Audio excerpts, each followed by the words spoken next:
नमस्कार दोस्तों, टेकलेट इंस्टीट्यूट में आप सभी का स्वागत है और मैं हूं खुशबू साहू।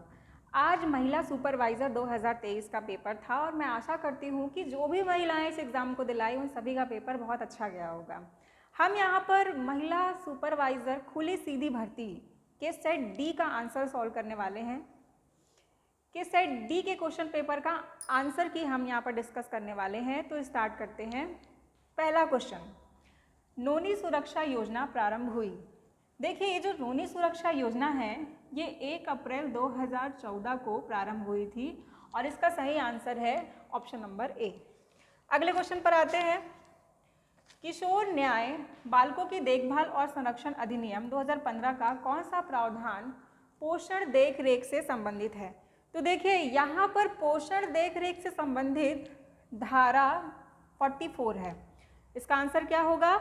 Option number B. अगला क्वेश्चन, बालिका मातृ वंदना योजना अंतर्गत द्वितीय बालिका के जन्म पर माताओं को दी जाने वाली प्रोत्साहन राशि। तो देखिए, ये जो स्कीम है ना, अभी ये थोड़ा अपडेट हो चुका है। पहले तो केवल एक ही संतान के लिए प्रोत्साहन राशि दी जाती थी, लेकिन अभी वर्तमान में अगर दूसरी संतान बालिका होती है तो उनको प्रोत्साहन राशि दी जा रही है और इसका जो करेक्ट आंसर है वो ऑप्शन नंबर डी है। 2 किस्तों में 6000 की राशि दी जाएगी। समझ में आया? तो इसका आंसर क्या हो जाएगा? डी हो जाएगा। अगला क्वेश्चन, राष्ट्रीय परिवार स्वास्थ्य सर्वे NFHS 5, इसके अनुसार छत्तीसगढ़ में कुपोषण की दर कितनी हो गई है?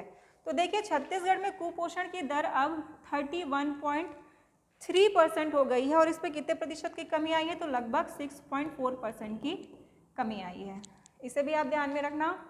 अब हम आते हैं अपने अगले क्वेश्चन पर। अगला क्वेश्चन है, निम्न में से किस जिले में स्वीकृत आंगनबाड़ी केंद्रों की संख्या अधिकतम है?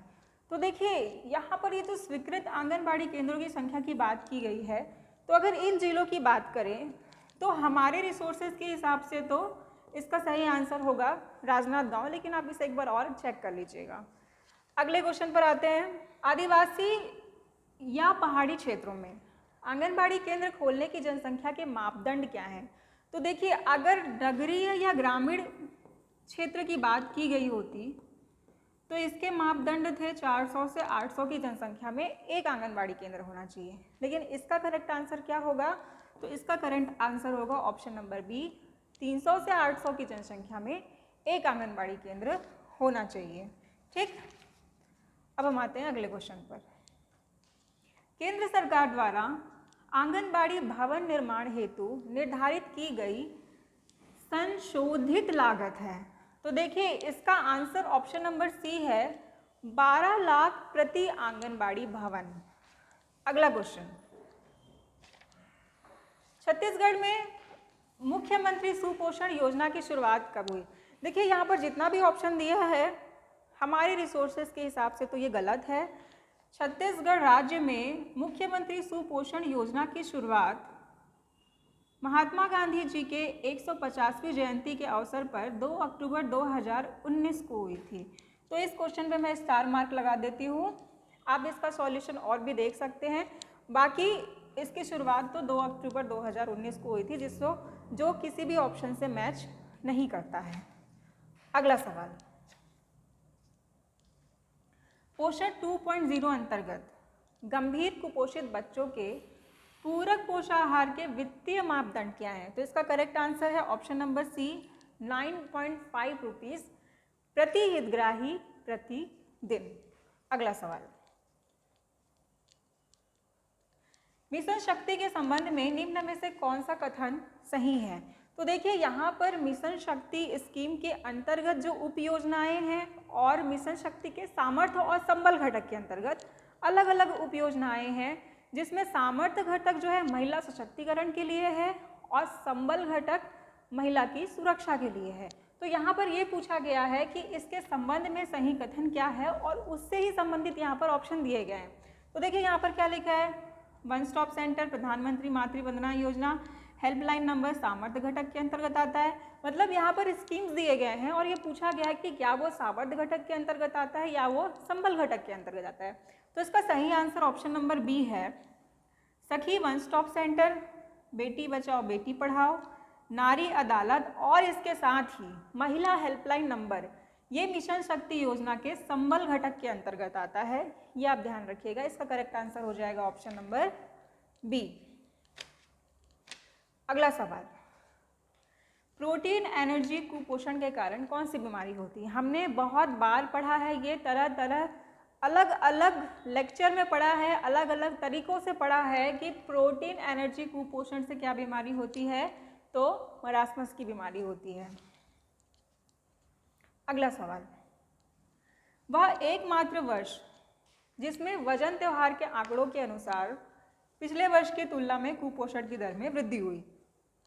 तो एकमात्र वर्ष 2016-17 है जिसमें कुपोषण की दर में वृद्धि हुई थी, बाकी सभी में कमी ही आई थी। ठीक है। अगला सवाल, निम्न में से किस पोषक तत्व की कमी से एनीमिया होता है? तो मैंने आप लोग को पढ़ाया था ना कि गर्भवती महिला जब उनके शरीर में रक्त की कमी हो जाती है तो उन्हें आयरन फॉलिक एसिड की दवाई दी जाती है। तो आयरन फॉलिक एसिड, समझ में आ गया? तो आयरन की कमी से सही आंसर क्या हो जाएगा? ऑप्शन नंबर बी, आयरन की कमी से एनीमिया की बीमारी होती है। आयरन किसके अंतर्गत आएगा? तो मिनरल्स के अंतर्गत। इनमें से किस जिले में लड़कियों के लिए बाल संप्रेक्षण गृह नहीं है? तो हमने पढ़ा था ना, बच्चों के देखभाल के लिए बाल संप्रेक्षण गृह संस्था चलाई जा रही है। और बालिकाओं की बात करें तो राजनांदगांव, अंबिकापुर और जगदलपुर में तो है, लेकिन रायपुर में नहीं है। तो इसका करेक्ट आंसर हो जाएगा ऑप्शन नंबर डी, रायपुर। अगला सवाल, 2011 की जनसंख्या के आंकड़ों के अनुसार छत्तीसगढ़ राज्य में बाल लिंगानुपात कितना है? तो छत्तीसगढ़ राज्य में बाल लिंगानुपात है 964। क्वेश्चन नंबर 16, छत्तीसगढ़ में टोनही उत्पीड़न निवारण अधिनियम 2005 का कौन सा प्रावधान पीड़ित को मुआवजा देने के आदेश के बारे में बताता है? तो इसमें ये जो धारा 13 है ना, ये पीड़ित को मुआवजा देने के आदेश के बारे में बताता है। अगला सवाल, निम्न में से पोषण अभियान का मुख्य घटक नहीं है? तो देखिए, पोषण अभियान के घटक के बारे में बात की जा रही है। तो पोषण अभियान का जो घटक है वो समुदाय आधारित गतिविधियों का आयोजन किया जाता है। इसके अंतर्गत जन आंदोलन भी किया जाता है, विभिन्न विभागों के मध्य अभिसरण का भी कार्यक्रम किया जाता है। लेकिन ये जो पूरक पोषण आहार का वितरण है ये एक सेपरेट है। आपने सुना होगा कि पोषण 2.0 पोषण अभियान और पूरक पोषाहार कार्यक्रम, तो ये जो कार्यक्रम है ये अलग है, इसके अंतर्गत ये कोई घटक नहीं है। तो इसका सही आंसर हो जाएगा ऑप्शन नंबर डी। अगला सवाल, छत्तीसगढ़ राज्य में आंगनबाड़ी कार्यकर्ताओं सेवानिवृत्ति पर देय उपादान की राशि है। तो अगर आंगनबाड़ी कार्यकर्ता की बात की जाए तो उनके सेवानिवृत्ति पर ऑप्शन नंबर सी 50,000 की राशि दी जाती है। लेकिन अगर हम आंगनबाड़ी सहायिका की बात करते तो 25,000 दी जाती है। छत्तीसगढ़ में कितने जिलों में वन स्टॉप सेंटर संचालित है? तो 27 जिलों में है। छत्तीसगढ़ राज्य की मुख्यमंत्री कन्या विवाह में व्यय मापदंड है। तो देखिए, पहले व्यय मापदंड 25,000 का था, लेकिन वर्तमान समय में ये अपडेट होकर 50,000 रुपये हो चुका है, 50,000 रुपये प्रति कन्या। तो इसका सही आंसर हो जाएगा ऑप्शन नंबर बी। समझ में आ गया इतना? ठीक है। अब हम आते हैं अपने अगले क्वेश्चन पर।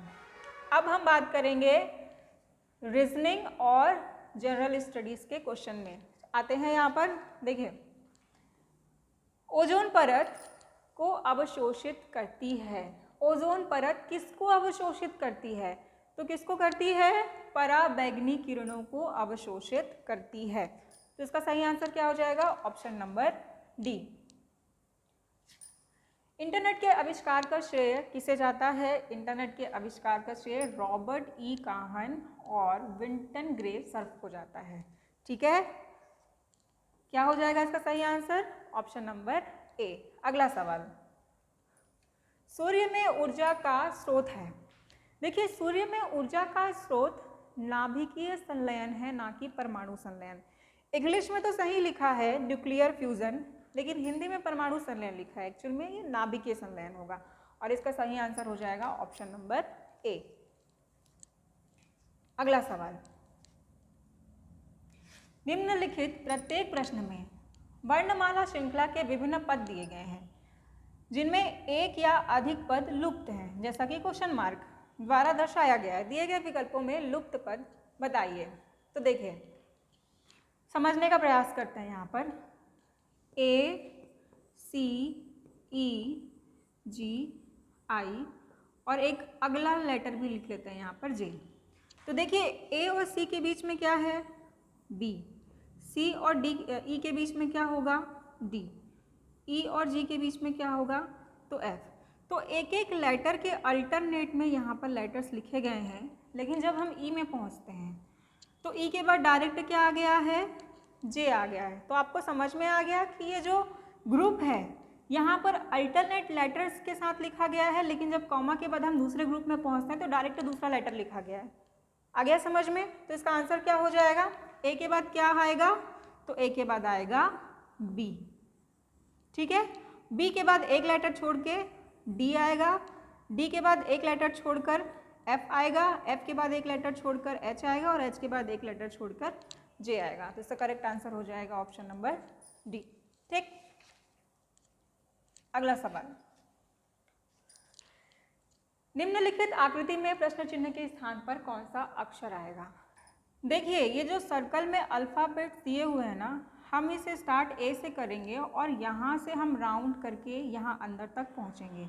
अब सारे अल्फ़ाबेट्स का आपको प्लेस वैल्यू पता होना चाहिए, उनके डिफरेंस से ही ये क्वेश्चन सॉल्व होने वाला है। जैसे कि इसकी प्लेस वैल्यू क्या है, 1 है और इसकी क्या है प्लेस वैल्यू, तो 3 है। तो इन दोनों के बीच का डिफरेंस क्या हो गया, 2 हो गया। लेकिन f की प्लेस वैल्यू कितनी है, 6 है और इन दोनों के बीच का डिफरेंस क्या है, 3 है। तो ये इसी सीक्वेंस में आगे बढ़ते जाएगा।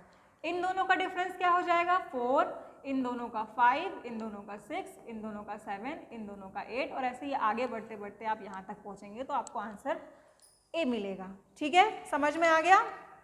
अब हम आते हैं अपने अगले क्वेश्चन पर। 1857 के विद्रोह के समय मुगल शासक कौन थे, तो बहादुर शाह जफर थे। ठीक है, वर्तमान में भारत में कौन सी पंचवर्षीय योजना चल रही है। तो देखिए वर्तमान समय में पंचवर्षीय योजना नहीं चल रही है, इस पंचवर्षीय योजना को समाप्त करके नीति आयोग आया है। तो इसका सही आंसर हो जाएगा ऑप्शन नंबर डी, इनमें से कोई नहीं। अगला, अशोक के अभिलेख किस भाषा में है, तो अशोक के अभिलेख प्राकृत भाषा में है, इसका सही आंसर बी होगा। फिर से रीजनिंग का सवाल, निम्नलिखित प्रत्येक प्रश्न में वर्णमाला श्रृंखला के विभिन्न पद दिए गए हैं जिनमें एक या अधिक पद लुप्त हैं। अब देखिए इन लुप्त पदों को हम समझते हैं। ठीक है, अल्टरनेट वैल्यूज आप समझिएगा। ठीक है, इसको इससे मिला लेते हैं, इस लेटर को इससे मिला लेते हैं, ये यहाँ पर आएगा और इसे हम इस सीक्वेंस में ये पहचानेंगे। ठीक है, तो W के बाद Z कितने लेटर के बाद आता है बताइए, 3 लेटर के बाद। और ये इन लोगों के बीच में कितने का डिफरेंस है, 4 का है। अब इसी डिफरेंस को आप कंटिन्यू करते जाइए, 3 3 3, तो ये आपको मिल जाएगा इसका आंसर। और ये 4 4 के डिफरेंस में जाएंगे तो इसका आंसर मिल जाएगा। तो इसका सही आंसर क्या है, तो N और C। देखिए यहाँ पर N आएगा और यहाँ पर C आएगा। N के 3 के बाद O आता है ना, और C के 4 के बाद G आता है। समझ में आ गया आपको। इसका करेक्ट आंसर क्या हो जाएगा, ऑप्शन नंबर ए, N और C। अगला सवाल, संविधान के किस अनुच्छेद में मौलिक अधिकारों को प्रवर्तित कराने के लिए सर्वोच्च न्यायालय में समावेदन करने का अधिकार प्रत्याभूत किया जाता है। संवैधानिक उपचारों के अधिकार के बारे में बात किया जा रहा है यहाँ पर। तो आर्टिकल 32 ये बाकी मूल अधिकारों की सुरक्षा करता है ना, और इसीलिए इसे संवैधानिक उपचारों का अधिकार भी कहते हैं। इसका सही answer option number B. Chhattisgarh में सतनाम पंथ के संस्थापक कौन है? ये तो हर किसी को पता होना चाहिए, जो छत्तीसगढ़ के निवासी हैं, छत्तीसगढ़ के मूल निवासी हैं। सही आंसर गुरु घासीदास जी। अगला सवाल, ये ब्लड रिलेशन का सवाल है। मैं डायरेक्ट आंसर की बात करती हूँ, उसके बाद हम क्वेश्चन पढ़ते जाते हैं, है ना। लास्ट का क्वेश्चन क्या है ये भी बता देते हैं। निम्नलिखित में से कौन सा दर्शाता है कि पी क्यू का मामा है? तो देखिए इसका correct answer option number C होगा। कैसे समझते हैं, पी एम है ना, तो P माइनस एम, ए माइनस बी का अर्थ क्या है कि ए बी का भाई है, तो P जो है M का भाई है, ठीक। फिर क्या है M प्लस N, तो M प्लस N क्या है, तो M जो है N की माँ है। समझ में आ गया। N into Q, N into Q ये क्या है, तो क्यू का रिलेशन देखते हैं, बहनें हैं ये दोनों, ये सिस्टर्स हैं। तो लास्ट क्या सवाल पूछा गया है, पी और क्यू के बीच में रिलेशंस, तो ये बहनें हैं तो ये इसकी माँ है, तो ये क्या हो जाएगा, माँ का भाई क्या होगा, मामा होगा। समझ में आ गया। तो इसका सही आंसर क्या हो जाएगा, ऑप्शन नंबर सी। छत्तीसगढ़ सरकार द्वारा जूनियर वर्ग के उत्कृष्ट उपलब्धियों के फलस्वरूप दी जाने वाली पुरस्कार है शहीद कौशल यादव पुरस्कार। खेल के क्षेत्र में दी जाती है। ये पूरे खेल के क्षेत्र में इस पुरस्कार को दिया जाता है। अगला सवाल,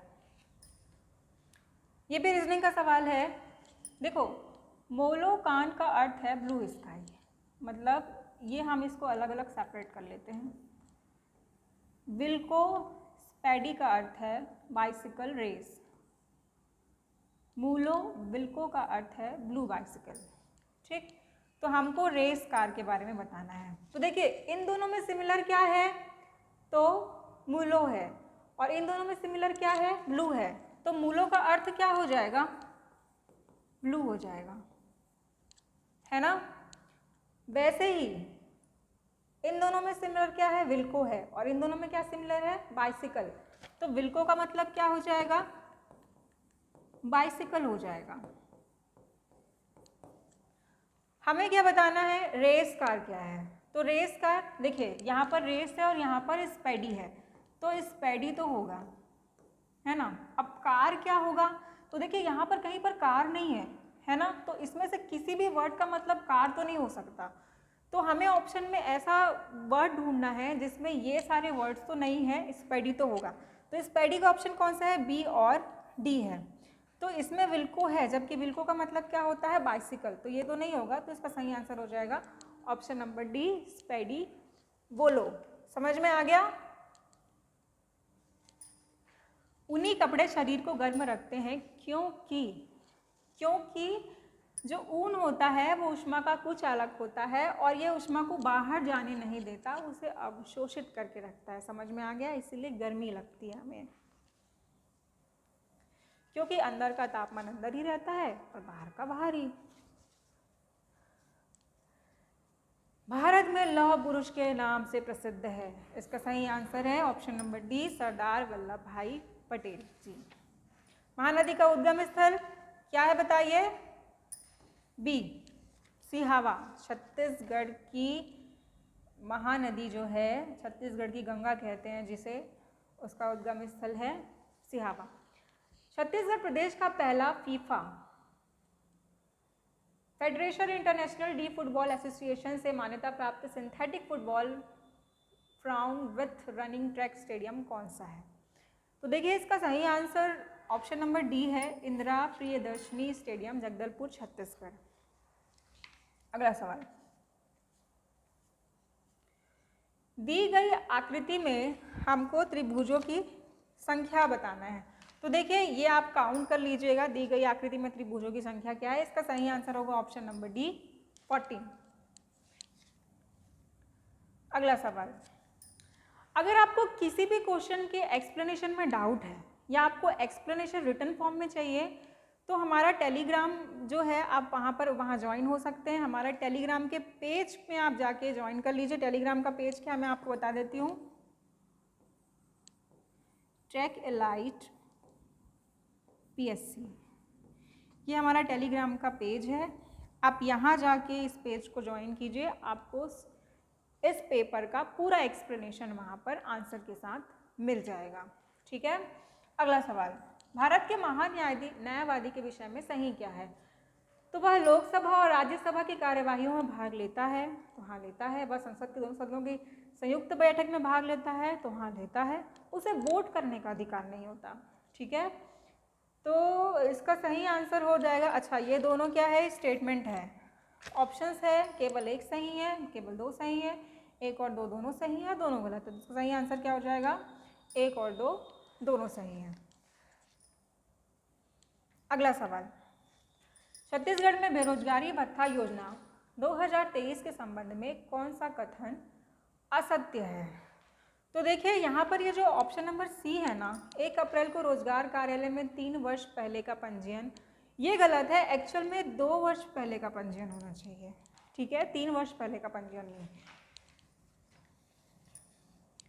भारत में कौन सा क्षेत्र सबसे अधिक रोजगार प्रदान करता है? सीधी सी बात है, कृषि का क्षेत्र। अगला सवाल, छत्तीसगढ़िया ओलंपिक 2023-24 के संबंध में निम्न में से कौन सा कथन असत्य है? इसका शुभारंभ हरेली त्यौहार से हुआ था, तो हाँ हुआ था। इसमें 16 प्रकार के खेल होंगे, तो हाँ 16 प्रकार के खेल हैं। प्रदेश भर में 6 स्तरों पर इसका आयोजन है, तो नहीं, 6 स्तरों पर नहीं है, 4 स्तरों पर है। आयोजन का दायित्व ग्रामीण क्षेत्रों में नगरीय प्रशासन एवं विकास विभाग का होगा, तो हाँ होगा। इसका सही आंसर है ऑप्शन नंबर सी। समझ में आया? ठीक है। अगला सवाल, छत्तीसगढ़ के किस मंदिर में मंदिर कॉरिडोर बनाने का कार्य चल रहा है? तो छत्तीसगढ़ के दंतेवाड़ा में स्थित देवी दंतेश्वरी के मंदिर में कॉरिडोर बनाने का कार्य चल रहा है। अगला सवाल, भारतीय अर्थव्यवस्था के द्वितीय क्षेत्र में कौन सा सेक्टर नहीं आता है? तो देखिए द्वितीय क्षेत्र क्या होता है, प्राथमिक क्षेत्र क्या होता है? ऐसे प्रोडक्ट जो प्राकृतिक रूप से जमीन से निकले होते हैं। ठीक है, तो जैसे कि कोयला हो गया, हमारे मिनरल्स हो गए, ये प्राकृतिक क्षेत्र हैं। जैसे कृषि हो गया। द्वितीय क्षेत्र क्या होता है? तो उन्हीं प्रोडक्ट से जो निर्माण का कार्य किया जाता है वो द्वितीय क्षेत्र में आता है। और तृतीय क्षेत्र सर्विस सेक्टर को कहते हैं। तो क्या पूछा गया है कि शामिल नहीं है विनिर्माण, विद्युत गैस जलापूर्ति, निर्माण या खनन एवं उत्खनन। देखिए बाकी जो निर्माण के कार्य ये द्वितीय सेक्टर में आते हैं, लेकिन खनन और उत्खनन जो है ये नहीं आता। इसका सही आंसर हो जाएगा ऑप्शन नंबर डी। उस संख्या का चयन करें जो निम्न श्रृंखला में प्रश्न चिन्ह को प्रतिस्थापित करेगा। देखिए यहाँ पर क्वेश्चन मार्क है। ये जो सारे लेटर्स हैं ना, ये जो है अभाज्य संख्या का स्क्वायर प्लस 1 है। कैसे? देखिए अभाज्य संख्या कौन कौन सी होती है? तो 2, 3, 5, 7 और 11।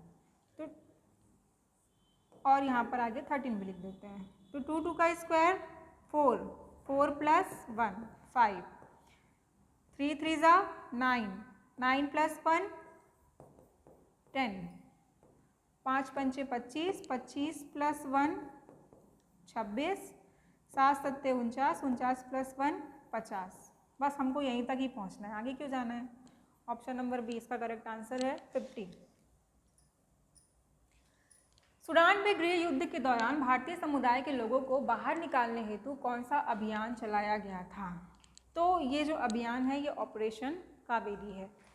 अगला सवाल, सतत विकास लक्ष्य के लिए कितने लक्ष्य निर्धारित किए गए हैं? बताइए।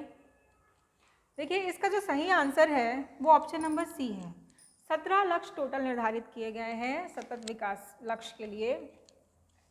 अगला सवाल, कौन घोषित करेगा कि लोकसभा का एक सदस्य विकृत चित्त का हो गया है? ऑप्शन क्या क्या दिया गया है? राष्ट्रपति, निर्वाचन आयोग के परामर्श पर राष्ट्रपति सदन का पीठासीन देखिए निर्वाचन आयोग का जो रोल है वो केवल निर्वाचन तक ही होता है, उसके बाद का नहीं होता है। तो कौन घोषित करेगा कि लोकसभा का एक सदस्य, वो सदस्य बन चुका है लोकसभा का, विकृत चित्र का हो गया है, तो इसका करेक्ट आंसर होगा राष्ट्रपति। G20 का 18वां शिखर सम्मेलन कहाँ होगा? तो इसका 18वां शिखर सम्मेलन जो है वो भारत में होगा। ठीक है। वर्तमान में छत्तीसगढ़ में कितने राष्ट्रीय उद्यान है बताइए? 3 राष्ट्रीय उद्यान है और 11 अभयारण्य है। नीचे दिए गए शब्दों को सार्थक क्रम में व्यवस्थित कीजिए। चाबी, दरवाजा, ताला, कमरा, स्विच ऑन। पहले हम चाबी पकड़ेंगे, फिर हम कहाँ जाएंगे? ताले के पास जाएंगे, फिर दरवाज़ा खोलेंगे, फिर कमरे के अंदर एंटर करेंगे और उसके बाद स्विच ऑन करेंगे। 1 3 2 4 5 कहाँ है देखिए? ये सही आंसर इसका हो जाएगा ऑप्शन नंबर सी। नीचे दिए गए शब्दों को सार्थक क्रम में व्यवस्थित कीजिए। परिवार, समुदाय, सदस्य, मोहल्ला, देश। तो सबसे पहले होंगे सदस्य, फिर आएगा परिवार, फिर आएगा मोहल्ला, उसके बाद आएगा समुदाय और उसके बाद आएगा देश। 3 1 4 2 5 सही आंसर सी। अगला सवाल, त्यागपत्र संबोधित करने के विषय में सही क्या है? तो देखिए यहाँ पर एक ऑप्शन है, राज्यसभा का सभापति उपसभापति को संबोधित करेगा। तो देखिए ये जो स्टेटमेंट है ना ये गलत है, क्योंकि दोनों जो है एक ही व्यक्ति है, समझिएगा। और बाकी जो स्टेटमेंट है वो क्या कह रहा है? स्पीकर डिप्टी स्पीकर को संबोधित करेगा, तो हाँ करेगा। डिप्टी स्पीकर स्पीकर को संबोधित करेगा, तो हाँ। लोकसभा का जो अध्यक्ष है वो उपाध्यक्ष को संबोधित करता है और उपाध्यक्ष अध्यक्ष को संबोधित करता है। राज्यसभा का उपसभापति सभापति को संबोधित करता है, ये भी ठीक है। लेकिन राज्यसभा का सभापति जो है वो उप सभापति को संबोधित नहीं करता है, वो डायरेक्ट किसको करता है? राष्ट्रपति को करता है। ठीक, तो ये आपको ध्यान में रखना है। तो ये स्टेटमेंट हमारा रॉन्ग है, बाकी तीनों जो है वो करेक्ट है। तो इसका सही आंसर हो जाएगा 1 2 और 4, ये सही है ना? तो सही आंसर क्या हो जाएगा? जिसमें 3 नहीं है तो ऑप्शन नंबर डी हमारा सही आंसर हो जाएगा। अगला सवाल, वीर नारायण सिंह, शहीद वीर नारायण सिंह कहाँ के जमींदार थे? तो कहाँ से है ये? सोना खान से, बलौदाबाजार जिले के अंतर्गत सोना खान जमींदारी से हैं, ये वहाँ के जमींदार थे। नामसाई घोषणा का संबंध किन 2 राज्यों से है? तो ये जो नामसाई घोषणा है इसका संबंध असम और अरुणाचल प्रदेश राज्य से है। अगला सवाल, चक्रधर समारोह कहाँ आयोजित किया जाता है? तो ये रायगढ़ में आयोजित किया जाता है। 10 दिवसीय चक्रधर समारोह आयोजित किया जाता है सितंबर के महीने में। अगला सवाल, निम्नलिखित आकृति का अध्ययन करें और नीचे दिए गए प्रश्नों का उत्तर। देखिए ये जो स्क्वायर है ये प्रशिक्षित नर्सों को शो कर रहा है, ये सर्कुलर विवाहित जनसंख्या को, और ये ट्रायंगल अस्पताल में नर्सों को। तो हमें क्या जानना है? अस्पताल में प्रशिक्षित अविवाहित नर्स, तो हमको यहाँ पर जाना है प्रशिक्षित, और अविवाहित बोला गया है तो यहाँ इससे तो हमें मार्क करना ही नहीं है, और अस्पताल में नर्स। ठीक है, तो ऐसा कौन सा पार्ट है जो सर्कल के अंतर्गत तो नहीं आता लेकिन स्क्वायर और ट्रायंगल के अंतर्गत आता है? तो सर्कल के अंतर्गत तो ये पूरा नहीं आता है। दूसरे कलर से समझने का प्रयास करते हैं इसको। और ये वाला हिस्सा केवल ट्रायंगल के अंतर्गत आता है और ये केवल स्क्वायर के अंतर्गत आता है। तो कौन सा बच गया एक हिस्सा? ये छोटा सा जो हिस्सा है ना यही केवल स्क्वायर और ट्रायंगल के अंतर्गत आता है, तो इसका सही आंसर हो जाएगा ऑप्शन नंबर डी। अगला सवाल, निम्नलिखित अक्षर श्रृंखला में कुछ अक्षर गायब है जो नीचे दिए गए विकल्पों में से एक के रूप में उसी क्रम में दिए गए सही विकल्प का चयन करें। देखिए यहाँ पर ये जो लेटर है ना ये 4-4 के पेयर में है और इन चार के पेयर में सिर्फ 4 अल्फ़ाबेट्स हैं। कौन कौन से? A B C D, जो कोई भी रिपीट नहीं हुआ है। तो जहाँ पर जो नहीं है वहाँ पर बस वही होने वाला है।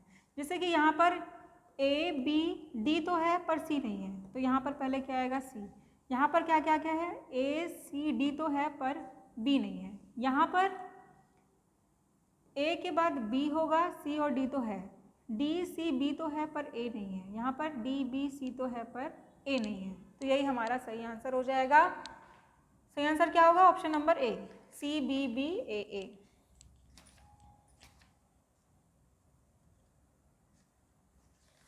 नीचे बाईं ओर दी गई आकृति को एक बॉक्स बनाने के लिए मोड़ा गया है। ये खुला है, ये हम टॉप व्यू से देख रहे हैं। कोई बॉक्स को अगर हम ऐसे ओपन कर दे तो ऐसा कुछ दिखने वाला है, हम इसे टॉप व्यू से देख रहे हैं। विकल्प 1 2 3 4 में वह बॉक्स चुने जो बने बॉक्स के समान है। अब हमको इस चारों विकल्प में ये देखना है कि इस बॉक्स के समान कौन सा है। तो देखिए मैं आपको बताती हूँ। यहाँ पर देखिए ये जो आखिरी वाला ट्रायंगल है ना, ये मिलके क्या बनने वाला है? एक बॉक्स बनने वाला है, जिसमें 3 पार्ट में तो शैडो है पर एक पार्ट जो है वेकेंट है, ऐसा ही है। तो ऐसा कौन सा है? यहाँ पर सबसे पहले यही देख लेते हैं। तो ऐसा केवल ये वाला हिस्सा है, ये वाला बॉक्स है ना। तो अगर हम ऊपर से देखें और इस बॉक्स को बंद कर दिया जाए तो वो ऐसा कुछ दिखने वाला है, क्योंकि एक तरफ एक साइड में क्या है? बिंदी भी है और यहाँ पर एक साइड में बिंदी भी दिख रहा है। तो ये क्या हो जाएगा? अगर हम ऐसे टॉप व्यू से देखें तो ऐसा दिखेगा, साइड व्यू से देखें तो ऐसा दिखेगा। तो एक तो ये होगा ही, है ना। तो 2 तो सभी में भी ऑप्शन में है, तो दूसरा भी हमें देखना पड़ेगा। तो देखिए क्या ये हो सकता है, क्या ये नहीं हो सकता, और ये भी नहीं हो सकता। तो ये हो सकता है, तो हाँ ये हो सकता है। ये कौन सा व्यू देख सकते हैं? हम इस व्यू से देख सकते हैं। समझ में आ गया? तो इसका सही आंसर क्या हो जाएगा? 2 और 3, ऑप्शन नंबर सी।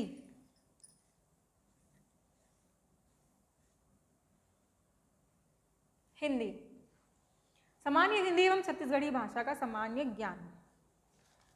अशुद्ध वाक्य है, मैं आप पर श्रद्धा करता हूँ, यह काम आप पर निर्भर है, हमारे शिक्षक प्रश्न करते हैं, मैंने 1 वर्ष तक उनकी प्रतीक्षा की। तो बताइए इसका सही आंसर क्या हो जाएगा? तो मैं आप पर श्रद्धा करता हूँ। तो देखिए ये जो अशुद्ध वाक्य है ना, ये मैं आप पर श्रद्धा करता हूँ होगा, ये एक्चुअली करता नहीं होना चाहिए, रखता हूँ होना चाहिए। समझ में आया आपको? ठीक है। अगला सवाल, वह शब्दांश जो किसी शब्द के पहले आकर उसका विशेष अर्थ प्रकट करता है, तो उपसर्ग। जो पहले जोड़ा जाता है उसे उपसर्ग बोलते हैं, शब्द का अंश, और जो शब्द का अंश बाद में जोड़ा जाता है उसे प्रत्यय कहा जाता है। तो इसका सही आंसर हो जाएगा ऑप्शन नंबर बी।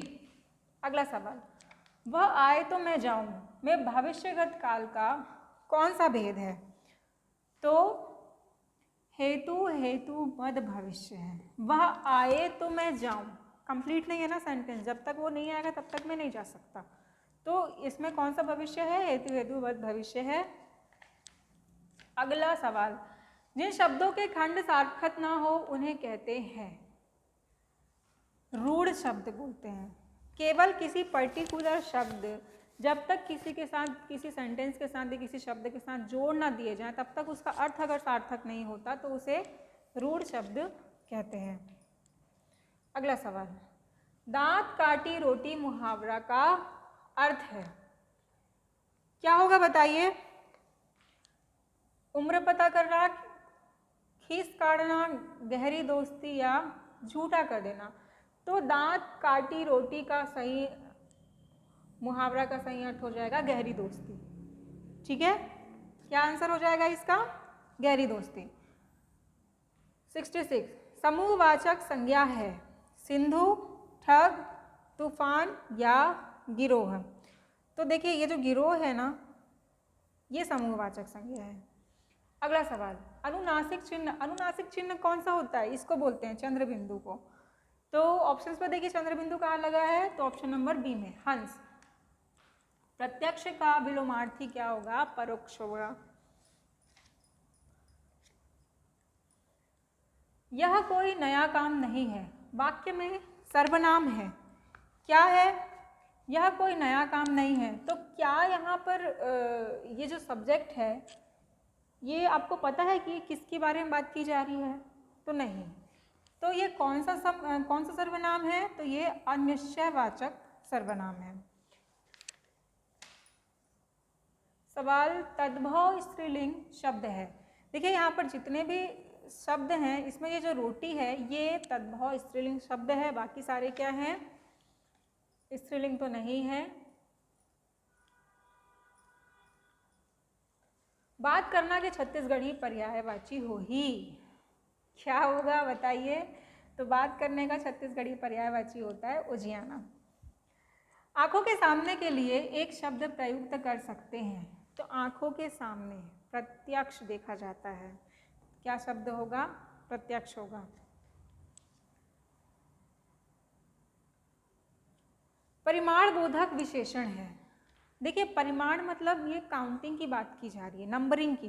तो देखिए यहाँ पर आपको नुकीला से कुछ समझ में आ रहा है कि कितने नंबर का ये नुकीला है, पतला से कुछ समझ में आ रहा है, रोगी कितना रोगी है, आप इसे किसी नंबर से पता कर सकते हो क्या? नहीं। तो ये 10 हाथ जगह है, ये क्या है? परिमाण बोधक विशेषण है।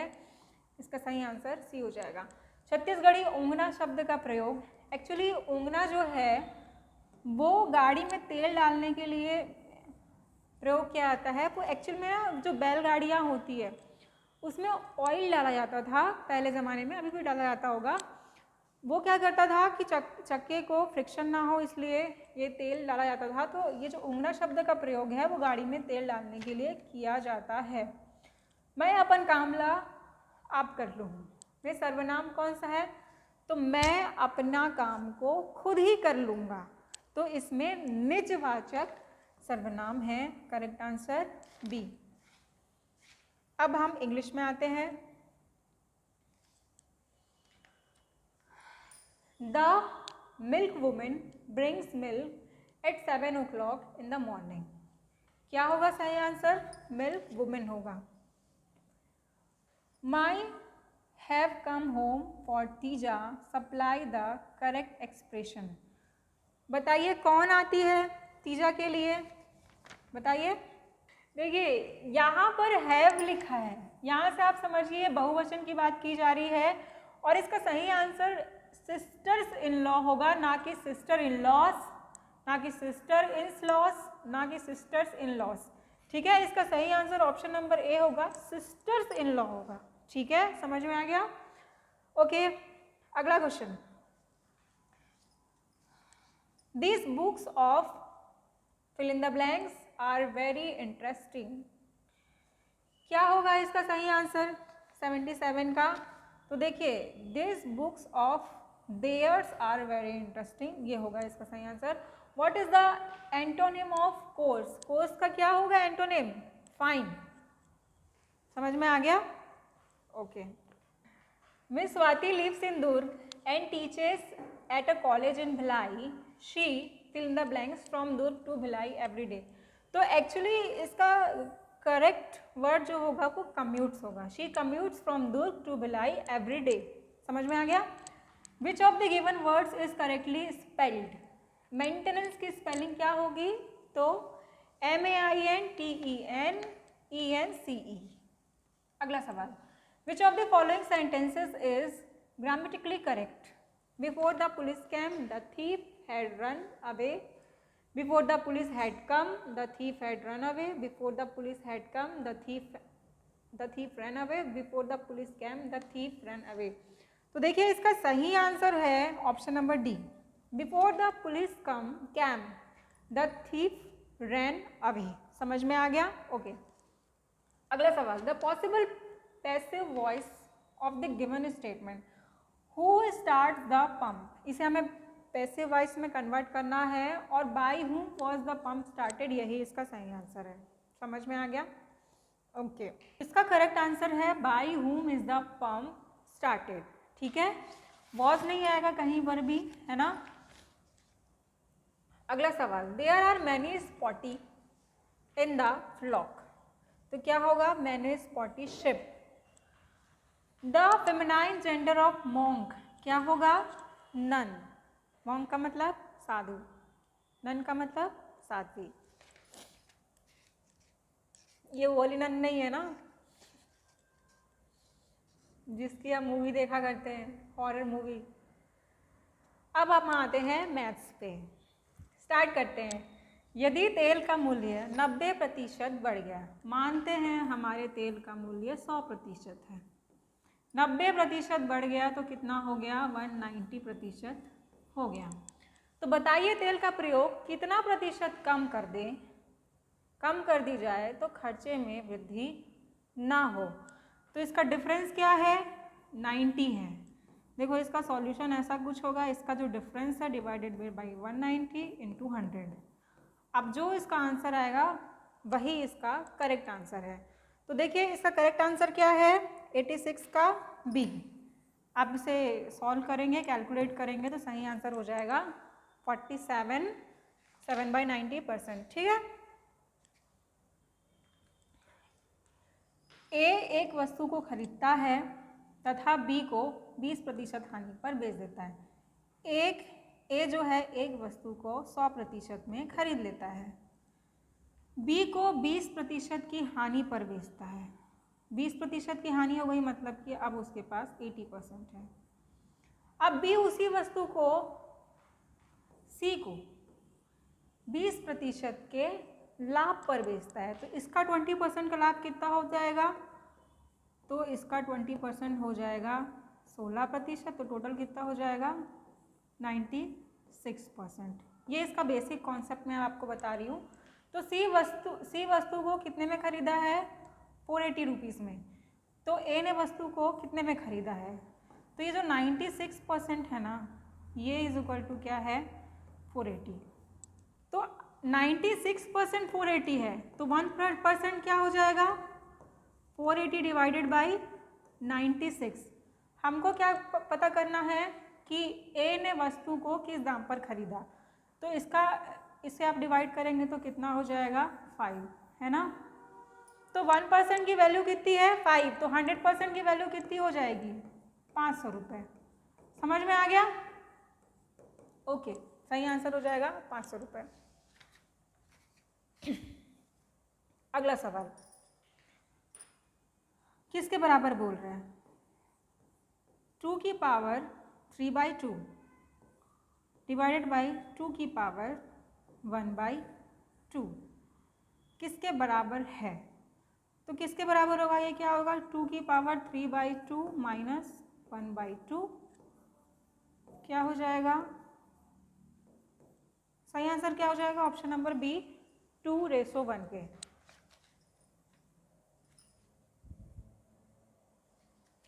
पांच प्राकृत संख्याओं का औसत m है। देखिए 5 प्राकृत संख्याओं का औसत कितना है, यहाँ पर 5 होगा और यहाँ पर m है। हमें नहीं पता अभी 5 प्राकृत संख्या कौन कौन सी है। उसके बाद क्या बोला गया है, अगले 3 प्राकृत संख्याओं को भी सम्मिलित, अच्छा ठीक है हम मान लेते हैं 1 2 3 4 5। अगर इसमें क्या बोला गया है, 3 प्राकृत संख्याओं को और सम्मिलित कर लिया जाए, तो ऐसा करते करते हम 6 7 8 इनको भी सम्मिलित कर लिए, तो 8 संख्याओं का औसत m से कितना ज़्यादा होगा। तो यहाँ पर 8 है और यहाँ का हमको पता करना है m से कितना ज़्यादा होगा। तो देखिए इसको सॉल्व कीजिए, तो देखिए यहाँ पर m की वैल्यू क्या है, तो सबको जोड़ लेते हैं, सबको जोड़ेंगे तो कितना आएगा, 5 4 9 9 3 12 12 14 और 1 15, 15/5 3।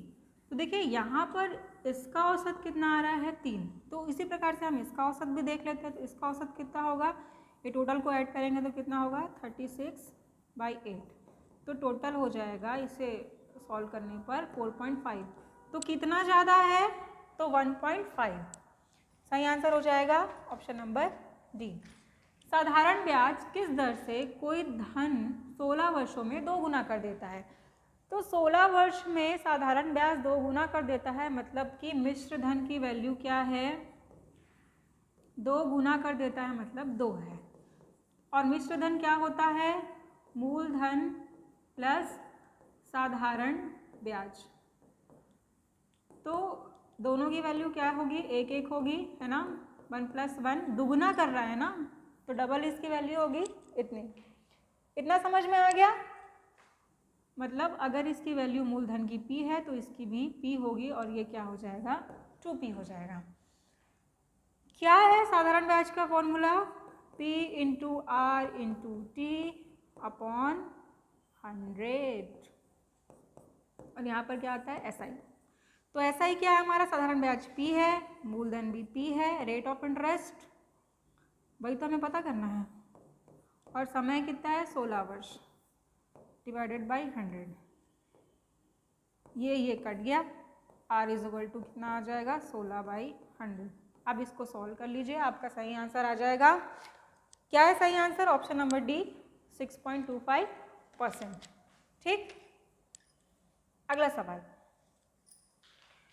P/Q/R 1/2/4 है, तब ये क्या होगा। तो देखिए पहले ना आप एक काम कीजिए, इसे आप सॉल्व कर लीजिए। कैसे सॉल्व करना है आपको, तो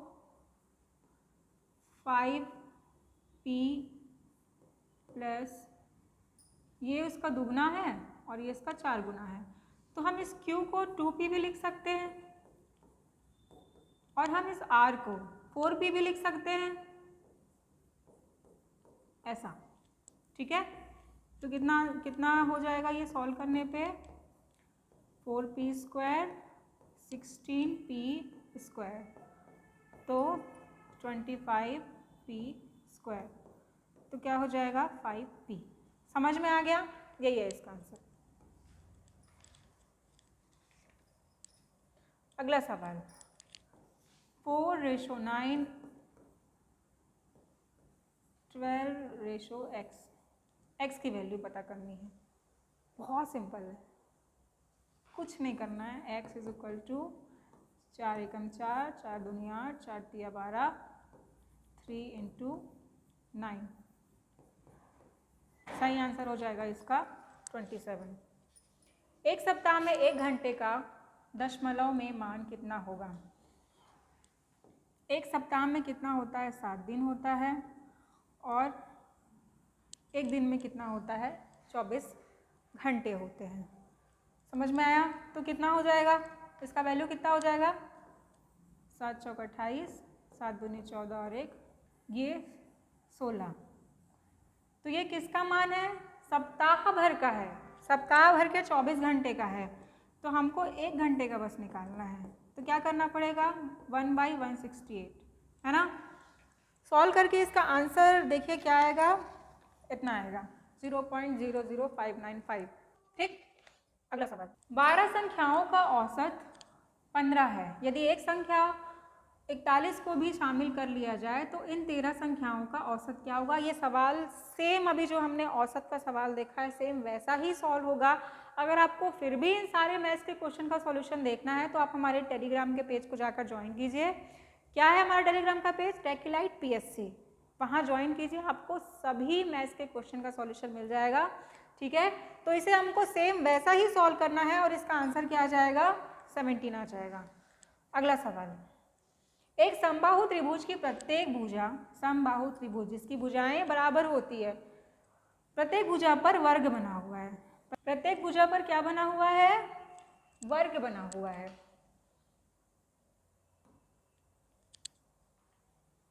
तो वर्ग बना देते हैं।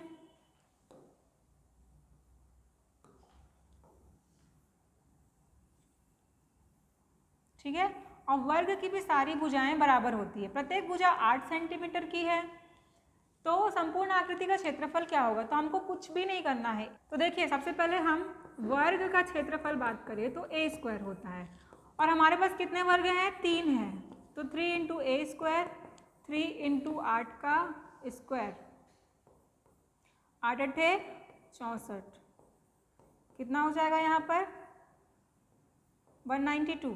ठीक है, अब ट्रायंगल का एरिया क्या होता है, तो √3/4a² होता है ना। तो 192 तो आ गया ना हमारे पास, दोनों को जोड़ के हमें बताना है, तो हमारा सही आंसर क्या हो जाएगा, ये हो जाएगा। यहाँ पर भी मैं बता दूँ, यहाँ पर 64 होगा, 4 एकम 4, क्या होगा 16 से जाएगा, तो सही आंसर क्या हो जाएगा 192 + 16√3। समझ में आ गया होगा आप लोग को। क्या किया गया है, सभी का इस ट्रायंगल का एरिया निकाला गया, इन तीनों वर्गों का एरिया एक साथ निकाला गया और दोनों को जोड़ दिया गया है। वहाँ से इसका आंसर आ गया ऑप्शन नंबर सी। ए की आय 5%, बी की आय के 15% के बराबर है। बी की आय का 10%, सी की आय के 20% के बराबर। यदि सी का आय 2000 है तो तीनों का कुल आय क्या होगा।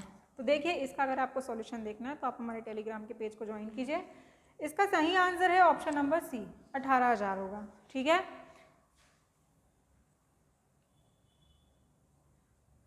जब कपड़े की कीमतों में 25% की कमी से कपड़े की खपत 20% बढ़ जाती है तो दुकानदार की कुल आय पर 10% का प्रभाव पड़ेगा। और ये 10% कैसा होगा, तो घटेगा। इसका भी सॉल्यूशन आप हमारे टेलीग्राम के पेज में जाकर देख सकते हैं। 8:21:13:31 में क्या जोड़ा जाए कि योगफल समानुपाती हो जाए। तो इसका सही आंसर है, क्या जोड़ा जाए तो योगफल समानुपाती हो जाए, तो ऑप्शन नंबर बी, 5 जोड़ा जाए तो योगफल समानुपाती हो जाए। अगला सवाल, कोई धनराशि चक्रवृद्धि ब्याज से 4 वर्षों में दुगनी हो जाती है। क्या बोला जा रहा है कि 4 वर्षों में वो दुगनी हो जाती है, तो 8 वर्षों में कितनी हो जाएगी, 4 गुना हो जाएगी। 12 वर्षों में कितनी हो जाएगी, 8 गुना हो जाएगी।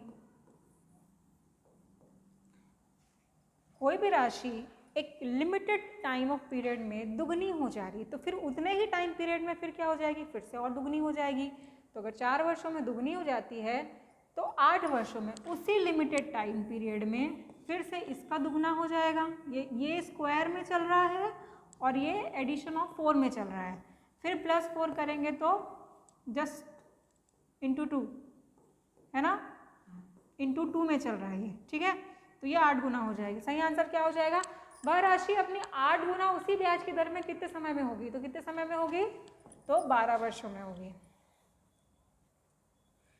किस मूलधन का साधारण ब्याज, मूलधन हमको क्या है नहीं पता है, साधारण ब्याज रेट कितना है, वार्षिक ब्याज की दर से 1 रुपया प्रतिदिन होगा यदि वर्ष लीप ईयर नहीं हो।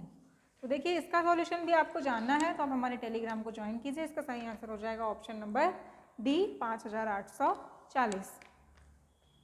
मैं आशा करती हूँ कि आप सभी का जो भी डाउट है क्वेश्चन के आंसर को लेकर वो क्लियर हो गया होगा, और अगर नहीं क्लियर होगा तो आप जल्द से जल्द हमारे टेलीग्राम के पेज को ज्वाइन कीजिए, वहाँ आपको सारे सॉल्यूशन मिल जाएंगे।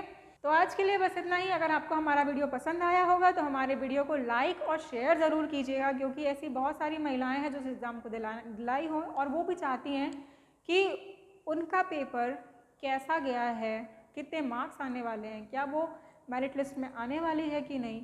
तो सभी की जानकारी के लिए आप हमारे वीडियो को शेयर ज़रूर कीजिए और हमारे चैनल को सब्सक्राइब भी कीजिए। धन्यवाद।